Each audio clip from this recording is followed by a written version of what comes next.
es la concentración de sodio menos el 5% de 30, que sería 1.5. 2 menos 1.5 resulta en 0.5. Lo multiplico por su factor y un terreno con esta característica de SIC y esta concentración de sodio requiere 1.5 toneladas de yeso por hectárea. ¿Sí? Es un cálculo realmente rápido, ¿no?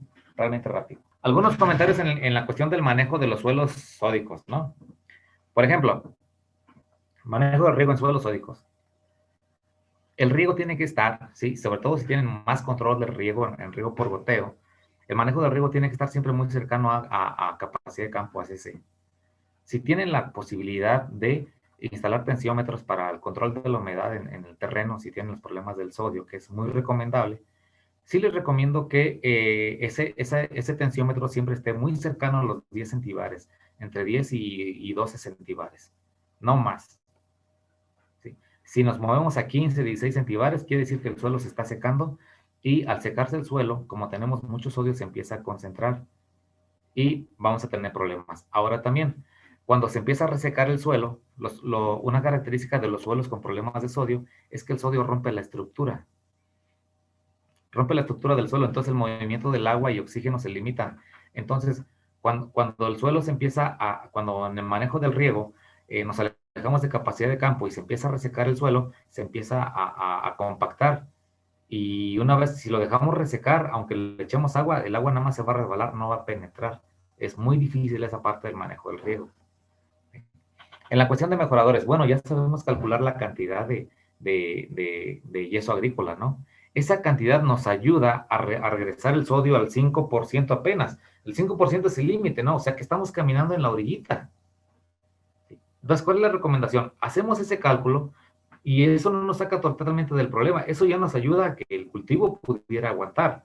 Pero sí se recomienda en la cuestión de mejoradores seguir aplicando yeso agrícola. Afortunadamente ahorita con los avances que hay, la verdad es que hay yeso agrícola ya micronizado que se puede aplicar a través de los sistemas de riego por goteo sin riesgo de taponamiento. Entonces, hay que ir a buscar esas fuentes de yeso micronizado para seguir dando las dosis de mantenimiento, aparte de nuestra aplicación de yeso previo a la instalación del cultivo. Resistencia genética, obviamente, sí, obviamente, esta parte del sodio genera una condición que le llamamos de suelo generativo, o sea, es un suelo difícil, ¿sí? Va a estar forzando a la planta. Entonces, la mejor manera de darle resistencia genética a esta onda de mucha salinidad es utilizar, en el caso de hortalizas de invernadero, que es donde da más problema por el riego localizado, que son volúmenes bajos, el uso de material injertado nos ayuda mucho a aguantar la salinidad. Otra alternativa que tenemos es, pues, si el suelo de plano no nos permite, vámonos a la hidroponía, porque son dos cosas, es suelo y agua. Hace un rato les dije que el suelo es reflejo del agua con que se riega. Si el suelo tiene problemas de sodio, obviamente la principal fuente de sodio es el agua, y el agua con que se está regando, pues seguramente trae muchísimo sodio. Si hay manera de captar agua de lluvia, buscar una fuente de agua con mejor calidad, sería lo ideal, ¿no? Pero si no, también podemos movernos a hidroponía. En la hidroponía, las plantas pueden tolerar más el sodio porque como es un volumen pequeño de sustrato confinado en un contenedor, pues todos los días hay arrastre y los drenajes se pierden y entonces no se concentra tanto el sodio. Entonces la hidroponía es una alternativa y el uso de microbiología, no solamente en suelos con problemas de sodio, ¿no? Todos los suelos, ¿sí? Todos los suelos de cultivo que estén manejando ustedes o que estén por manejar o que algún día vayan a manejar, ¿sí? Prácticamente ahorita es un deber de nosotros el uso de la microbiología para mantener esa parte. Los suelos tienen tres tipos de fertilidad: física, ya vimos lo de la materia orgánica, lo de los mejoradores orgánicos del suelo, los abonos; química, por eso estamos cuantificando nutrientes y ver cuánto hay y cuánto nos falta; y biológica, ¿cómo probamos la biológica? Con la inoculación de microorganismos. Los suelos que año con año estuvieron bien de producción, pero año con año han venido a más, a menos, a menos, a menos, le están pasando dos cosas. Se están acabando los minerales, o sea, la fertilidad química se está terminando, se están acabando los microorganismos por muchas veces por monocultivo o también por el uso excesivo de agroquímicos, y se están perdiendo obviamente las propiedades físicas porque así como sale el cultivo, en un ratito ya tenemos el nuevo y no le aplicamos, no dejamos residuos de cosecha o no aplicamos mejoradores. ¿Sale? Entonces, es parte de nuestro deber como agrónomos. Recuerden que de aquí en adelante los suelos que tenemos tienen que producir lo mismo o más de lo que están produciendo. Bien, miren. En esta lámina no le puse nada porque quiero escribirlo aquí, ¿sí? Cuando a veces nos preguntan, de repente a mis estudiantes les hago esta pregunta y les digo, oye, ¿cuál es la principal función del suelo? Cuando pregunto cuál es la principal función del suelo, ¿sí? Me dicen de repente, fuente de nutrientes para las plantas.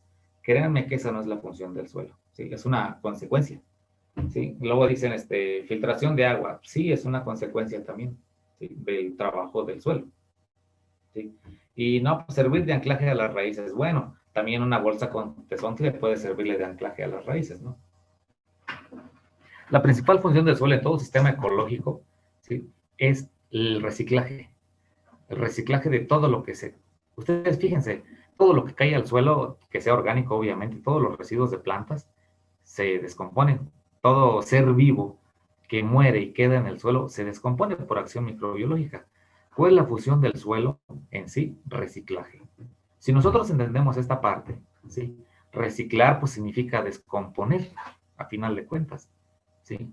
Entonces, ¿qué necesitamos nosotros para revivir los suelos? Ustedes están en lugares donde los suelos observan que los suelos van perdiendo su productividad, seguramente la parte mineralógica está fallando por ahí, seguramente la parte microbiológica está fallando por ahí, entonces hay que poner manos a la obra y rescatar todo esto, porque si se rescata, hemos tenido experiencias maravillosas al respecto con lo que hacemos, ¿no? Entonces, la función de los microorganismos, la función, perdón, del suelo en los sistemas ecológicos es el reciclaje. Todo lo que cae al suelo se descompone.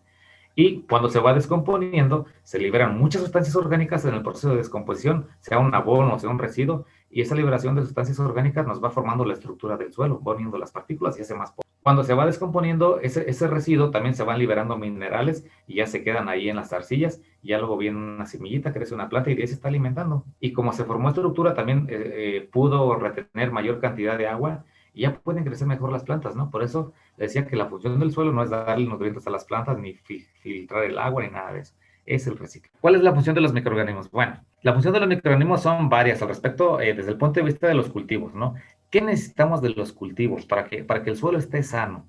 Las tres funciones básicas de los microorganismos. Voy a poner primero la que yo considero la más importante. Y lo que estamos mencionando, ¿no? Descomposición de materia orgánica. La segunda función importante, bueno, ya las dos son igual de importantes, voy a poner bioprotección. Y la tercera función importante es promoción del crecimiento. Esas son las tres funciones importantes de los microorganismos en el suelo. ¿Qué tenemos que hacer nosotros como ingenieros agrónomos o como especialistas en esta parte? ¿Sí? Yo tengo mi cultivo, están creciendo mis plantas, pero también tengo organismos descomponedores en el suelo, tengo organismos de protección y promociones de crecimiento. Cuando nosotros nos agarramos esta parte del manejo de los microorganismos, aunque sean invernaderos donde rápido se enferman las plantas y todo eso, tenemos invernaderos que tienen 3, 4, 5 años donde a pesar de que han habido varios ciclos y están en alta explotación, no hay enfermedades en el suelo, en la raíz. Y esto es muy importante porque a nivel mundial, en la cuestión de cultivos, las enfermedades radiculares son las que más merman la producción. ¿Por qué se enferman las plantas? Bueno, ya hay un patógeno por ahí en el suelo, ¿no? Pero ¿por qué hay ese patógeno? ¿Por qué se hizo fusarium o los nemátodos? Pues es que aplicaste un desinfectante y mataste toda la microbiología benéfica y pues el nemátodo se quedó solito. No hay quien le haga pelea. Fusarium, nemátodos, todos los patógenos del suelo son de vida normal, siempre han estado ahí. Pero cuando hacemos malas prácticas agrícolas y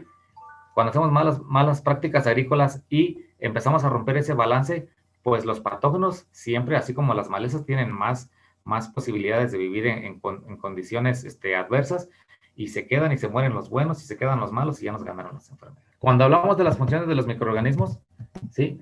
Empezamos a pensar en algunos, no voy a poner a lo mejor uno, ¿sí? hay un descomponedor, por decir, bioprotección. Son los más comunes que seguramente ustedes han escuchado. Voy a poner el más famosillo. Y no solamente hongos, también bacterias, ¿no? Bacillus subtilis. Sí. Promoción del crecimiento. ¿Conocen? Seguramente conocen. ¿Han escuchado esta? Seguro la han escuchado. Sí. Podemos poner también esta es fijadora de nitrógeno.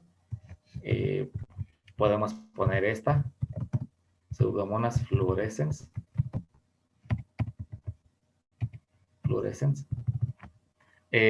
Podemos también poner, la que se pone mucho al maíz, y de las más importantes, esa para mí es de las mejorcitas, Azospirillum brasilense,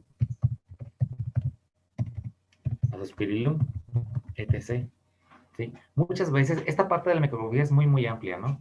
Entonces, muchas veces, no es necesario incluso que nos aprendamos las 20 o 30 cepas, si se lo saben bien, ¿no? Pero si tenemos clara la función de los microorganismos y los principales, regresando del receso, voy a decirles cómo es que podemos nosotros hacernos de esos microorganismos y cada cierto periodo los tenemos que estar aplicando y esto les va a ayudar a mantener la alta productividad y la sanidad de sus cultivos. Resumimos un poquito esta lámina. La función primordial del suelo en los agroecosistemas es el reciclaje de todos los residuos orgánicos, ¿no? De todos los seres vivos que hay en el ecosistema, todos los que caen ahí en el suelo, comienzan por una descomposición y empieza la liberación de sustancias y de minerales y ya eso beneficia mucho a las plantas, ¿no? Ya desde el punto de vista de los cultivos, las funciones principales que nosotros debemos entender de los microorganismos son, pues, primeramente, y para mí es la más importante porque es la que le abre la puerta a los demás, es la descomposición de materia orgánica. ¿Sí? La segunda y la tercera, ambas están igual importantes una de otra, porque hay organismos que hacen las dos funciones, protección y promoción del crecimiento. Tricoderma, aparte de la protección contra hongos y nemátodos, promueve un enraizamiento por la síntesis de ciertos reguladores de crecimiento. Bacillus megatherium, que es un promotor de crecimiento, pues también nos ayuda a controlar Fusarium y algunos otros hongos patógenos. Entonces, por eso tienen que estar los tres, no tienen que ser por separado, ¿sí? Algo de lo que se dice comúnmente, ¿no? Hay muchos productores que seguramente llega o van a la tienda y les ofrecen algún producto biológico y ya se llevan lo más común, ¿no? Yo creo que en muchos lugares no conocemos más que Subtilis y Tricoderma como microorganismos, ¿no? Entonces, afortunadamente ahorita, algunas empresas, muchas de las empresas que nos proveen agroquímicos, pues están sacando las líneas alternativas o orgánicas o microbiológicas. Sin embargo, hay que entender esta parte que le estoy comentando, ¿no?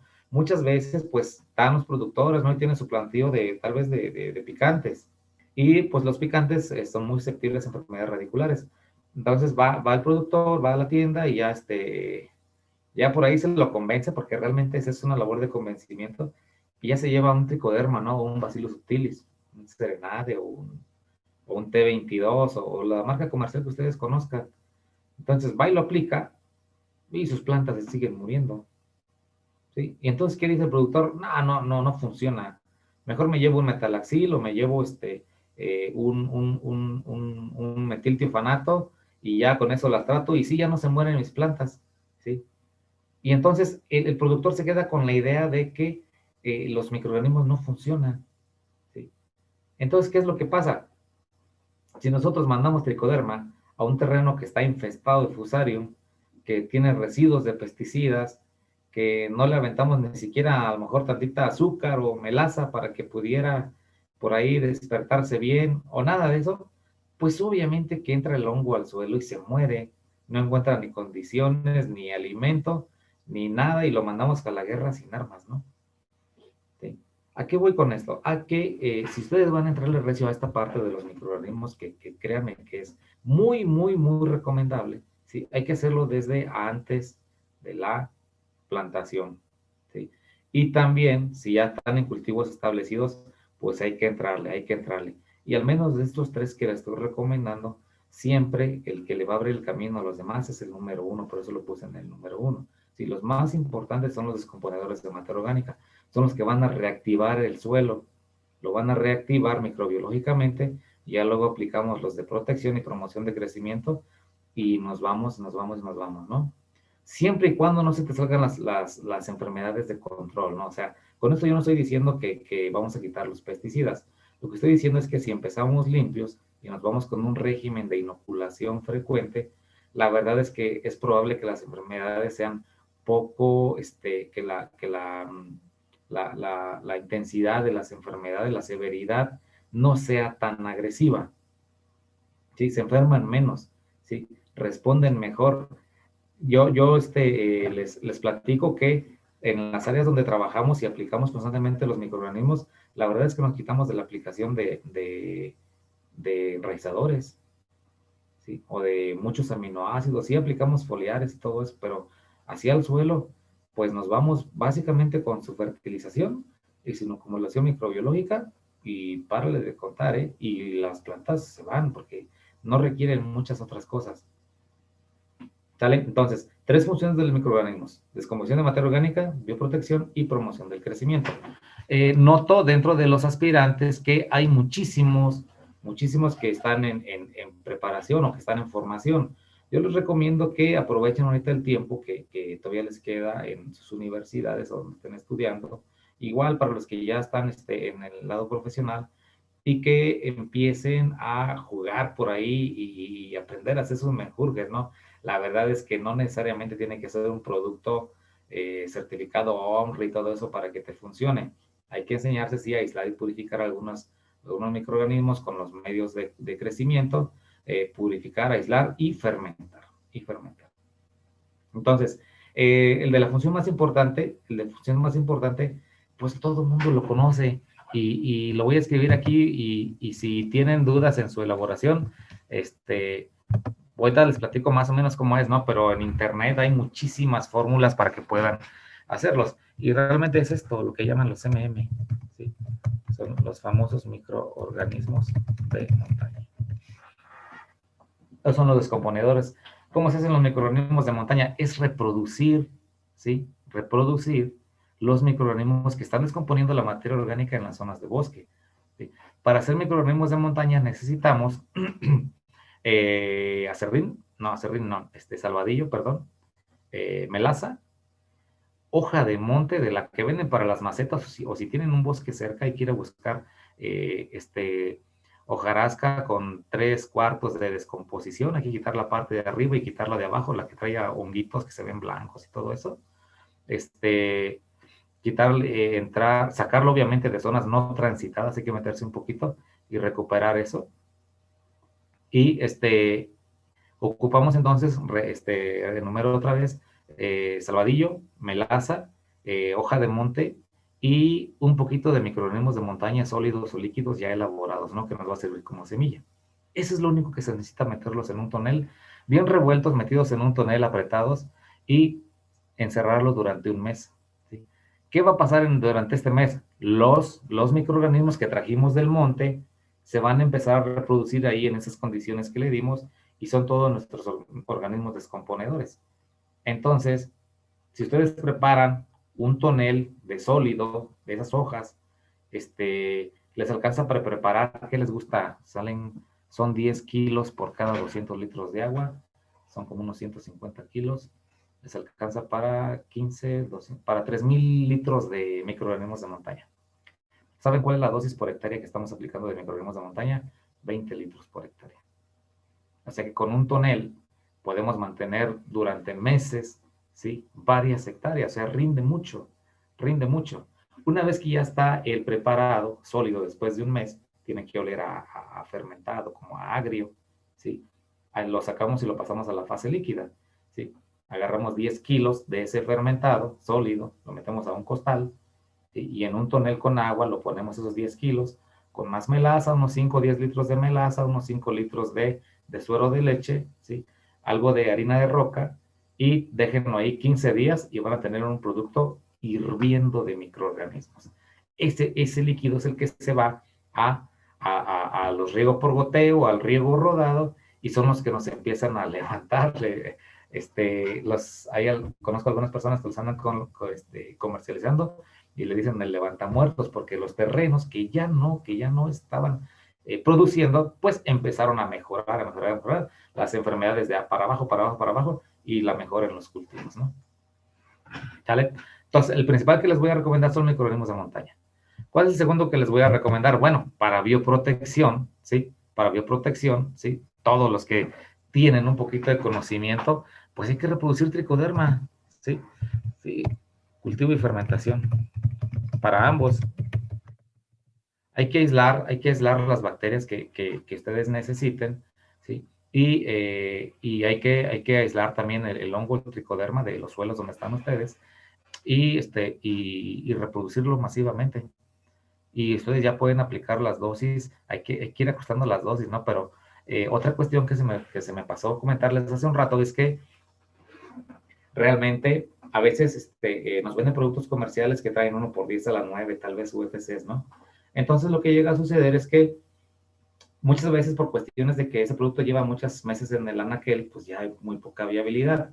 Y la otra cuestión que llega a suceder es que, pues, a lo mejor a las personas que diseñan estos productos se les hace ya mucha concentración, si 1 por 10 a la 9. Pero cuando mandamos una colonia que estuvo aislada, de microorganismos que estuvo aislada, y la metemos al suelo a condiciones de pH, quién sabe, o de materia orgánica, o de salinidad, o de falta de agua, pues, más de la mitad se te muere. ¿A qué me refiero con esto? Que cuando empezamos nosotros con la inoculación de microorganismos, no veíamos mucho efecto hasta que dijimos, ¿sabes qué? Vamos a hacerlo nosotros. Sí, empezamos a hacer microorganismos de montaña y dosis bajas, no sé, súbele la dosis. Y entonces llegamos a las dosis más o menos, en caso de la mayoría de cultivos, 20 litros por hectárea con suficiente agua y sin problema. ¿Sí? Entonces, cuando empezamos a reproducir, a aislar y reproducir tricoderma, pues a veces las casas comerciales nos dicen, ¿sabes qué? Pues de mi producto ponle medio kilo y ya tienes para tu hectárea. No. Le poníamos 4 o 5 kilos por hectárea y ahí estaba la respuesta en el cultivo, porque mucho se nos muere luego. Y en el caso de las bacterias igual, ¿sí? Se puede aislar Azospirillum de cualquier suelo, se pueden aislar Rhizobium, Azotobacter de suelos con leguminosas. Entonces, se pueden buscar en cualquier fuente, ¿no? Los microorganismos, el suelo es la casa de la mayoría de los microorganismos. Hay que aislarlos, fermentarlos. Una vez que los aíslas y purificas, tú ya tienes cepa para mucho tiempo. ¿Sí? Y no cuesta, hay muchísimos métodos, vamos a decir así, artesanales, donde podemos hacer nuestra pequeña biofábrica y ya tienes para cubrir toda esta parte, ¿sí? Y dentro, aparte de la fertilización mineral, que es lo que estamos tratando ahorita, junto con los programas de fertirriego que vienen en el siguiente curso, mezclado con esta parte de la inoculación microbiológica, vamos a tener cultivos de primer nivel. De primer nivel. Entonces, cultivo y fermentación.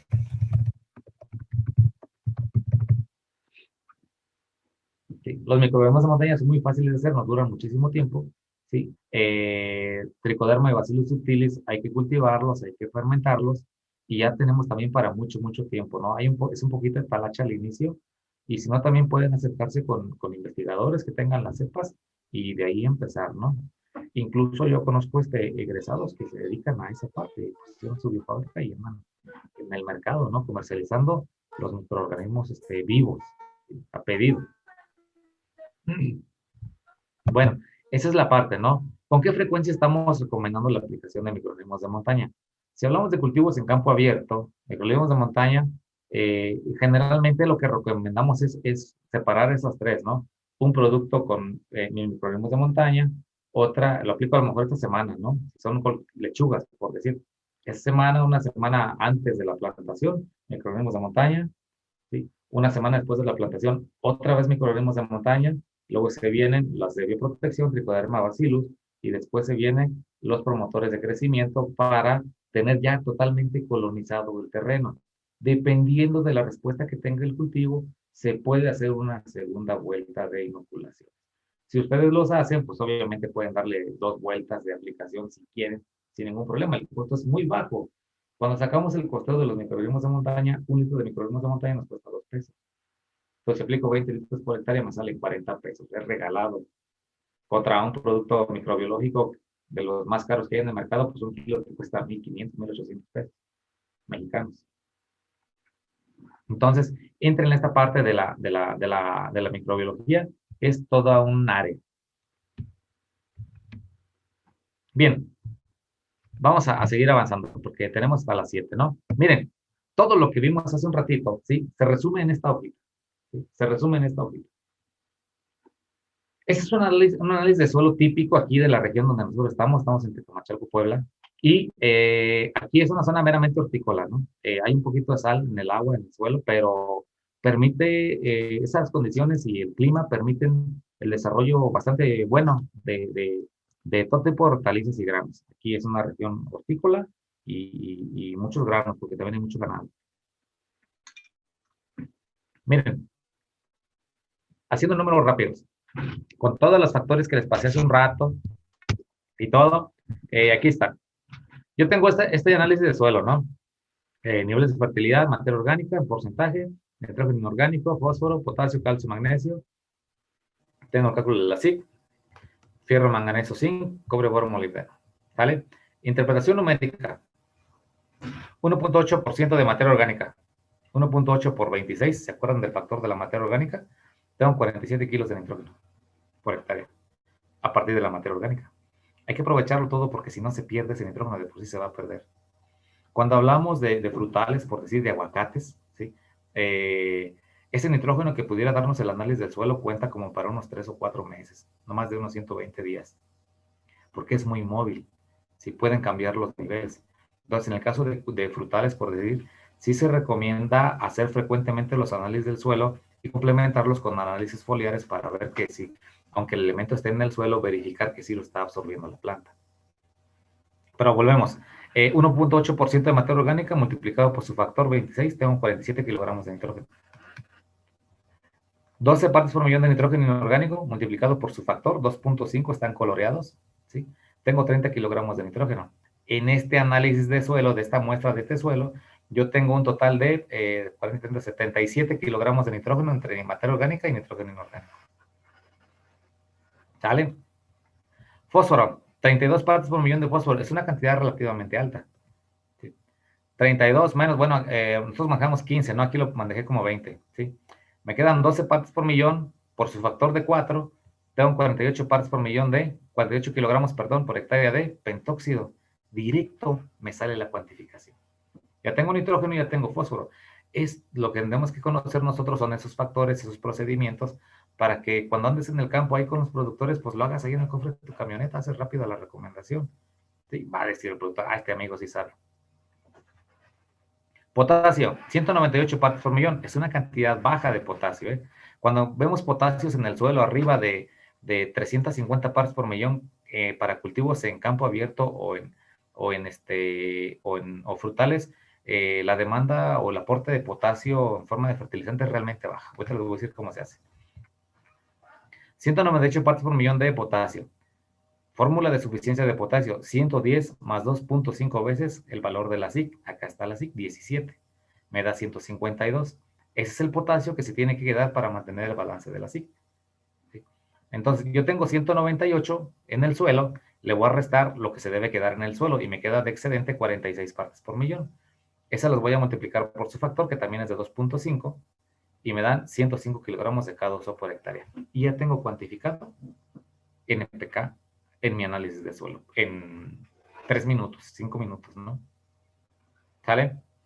Seguimos. Calcio, 2.800 partes por millón, es bueno. Suficiente al menos 2.000, estamos ok. Potasio al menos 120, estamos ok.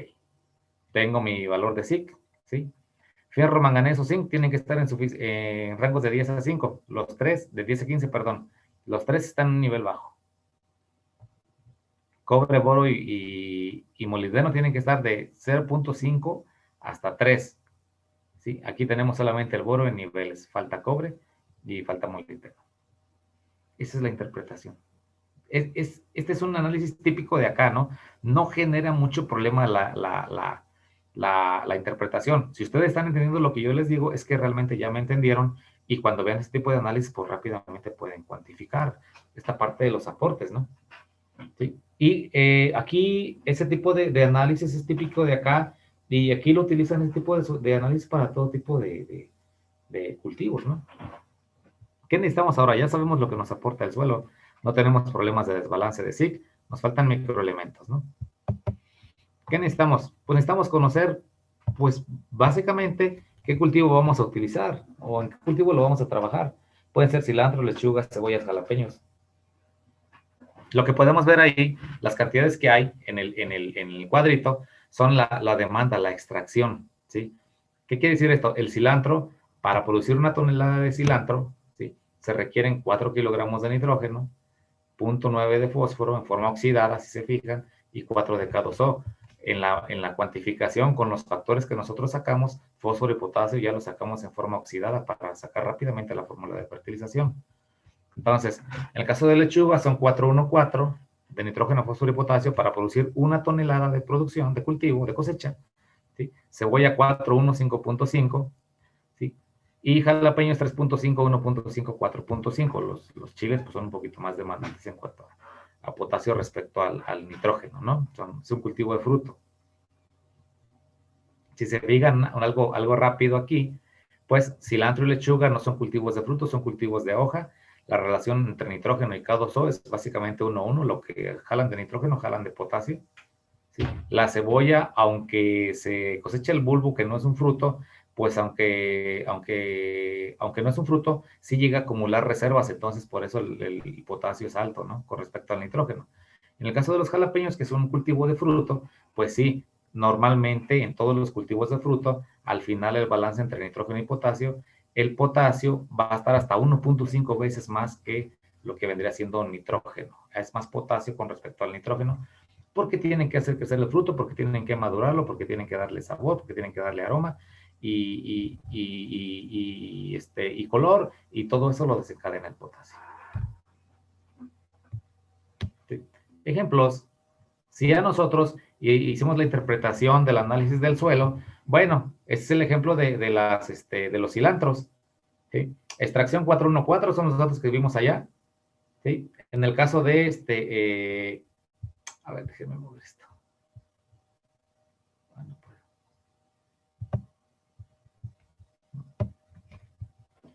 En el caso de las lechugas, perdón, son lechugas, cebollas y jalapeños los que puse, ¿sí? En el caso de lechugas, por eso me hace ruido esos números tan grandes, son más grandes que el cilantro, la meta de rendimiento. Si en el caso de la lechuga, 414, más o menos aquí en las regiones buenas, ¿sí? Andan cosechando hasta 70 kilogramos de lechugas con las variedades de esas ADEN. Entonces, si yo tengo una meta de 70 toneladas por 4 kilogramos de nitrógeno, mi demanda es de 280. 280, 70, 280. Si el suelo me aportó 77 de nitrógeno, ya los cuantificamos, 48 de fósforo y 115 de K2O, pues ya nomás es la diferencia, ¿no?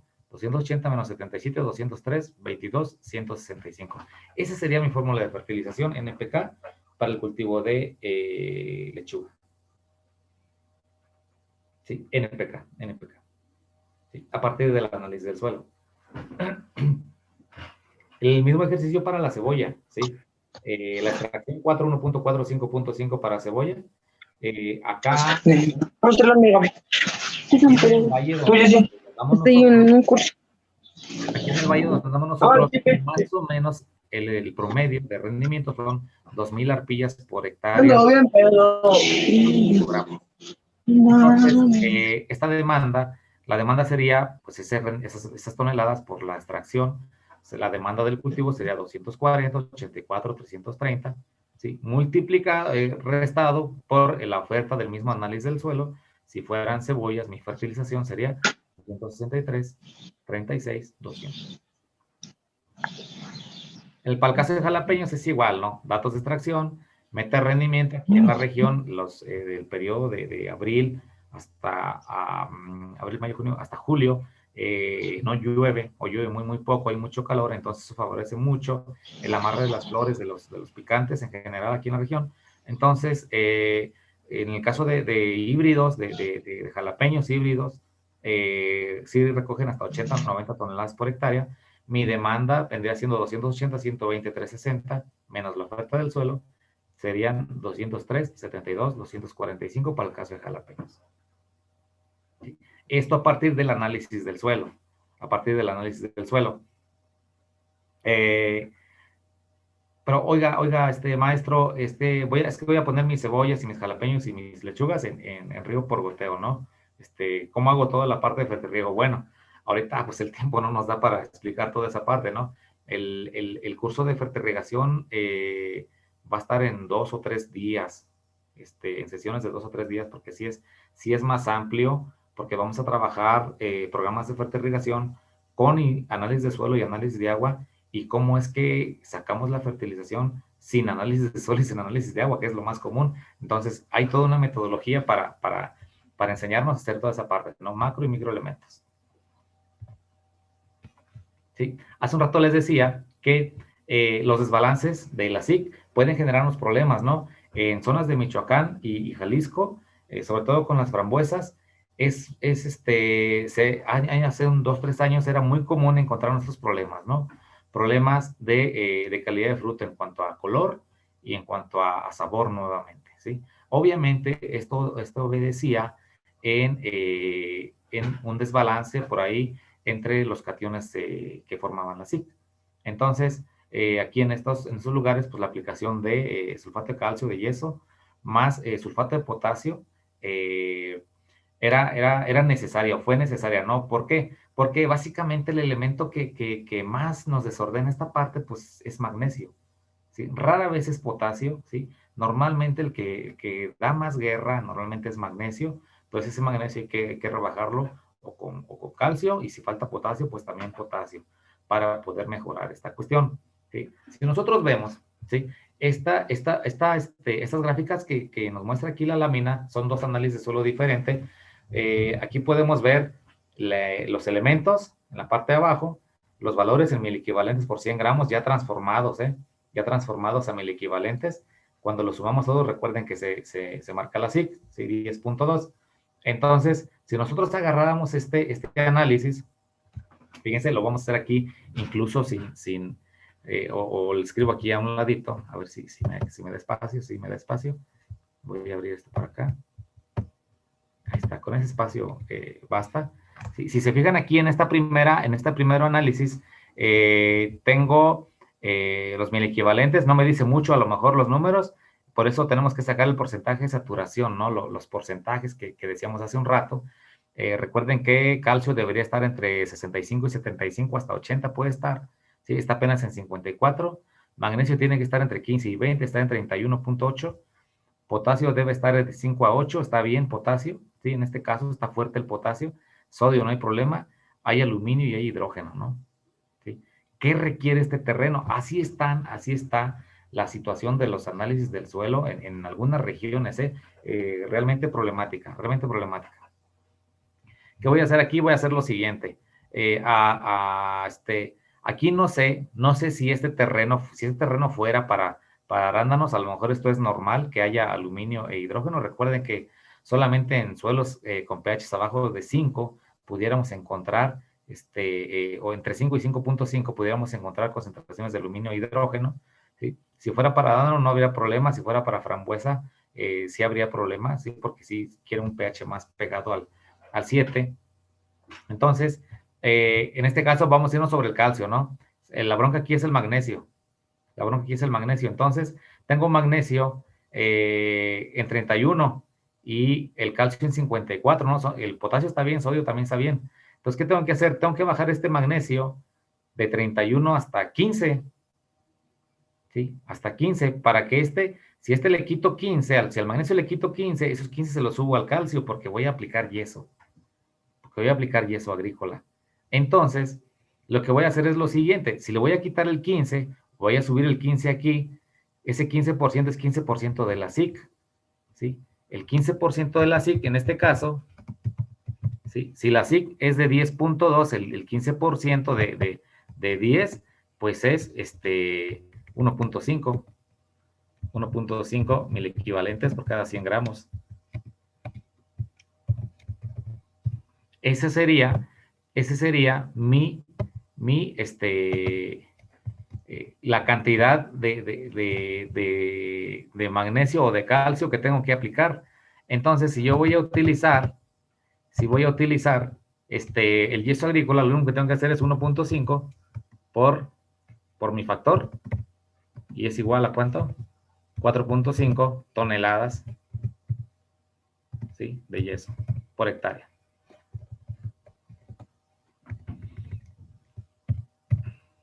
Y ya está. Y está balanceado de terreno. Sí, la SIC.